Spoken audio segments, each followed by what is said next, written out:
Ребята, всем привет! Проводим эксперимент.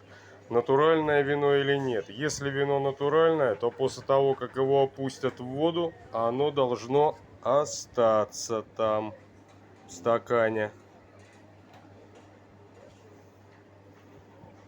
Вот, вино в воде. Доставай.